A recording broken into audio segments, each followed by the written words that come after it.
আছো কেন? তুমি বাইরে গিয়ে দাঁড়াও না। এখানে তো কন্টিনিউয়াসলি দৌড়োদৌড়ি হচ্ছে, ডক্টরস নার্স সবাই তো যাতায়াত করছে। তুমি বাইরে গিয়ে দাঁড়াও, বেটার হবে। বাইরে যাওয়ার কি আছে? আমি এখানে ধারে কোথাও বসে যাচ্ছি। তাছাড়া এখানে নার্স আছে, ডক্টর আছে, বাড়ির লোকজন হিসেবে তো একজন লাগবেই। আমি না হয় এখানে বাড়ির লোক হিসেবেই রয়ে গেলাম।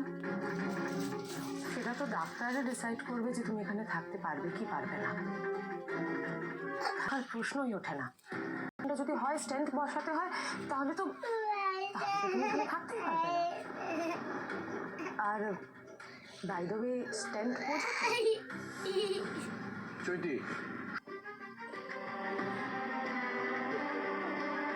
তুই 100% ব্লক। এটা টেনশনে রয়েছে কেন? তুমি তো বললে যে তুমি দাদু ভাইয়ের সঙ্গে ঘরে থাকবে। এই রুম থেকে বেরোলো অমনি তুমি ওর পেছন পেছন চলে এলে। সত্যি তোমার উপর কোনো ভরসা করা যায় না। আছেই। আর তাছাড়া আমি শুধু এটাই জানতে চাইছিলাম যে দাদু ভাইয়ের এক্স্যাক্টলি কি হয়েছে। জানতে চাইছিলে? বুঝে যাবে। সবাই এখানে কাজ করছে, সবাই ব্যস্ত। এইভাবে নয়।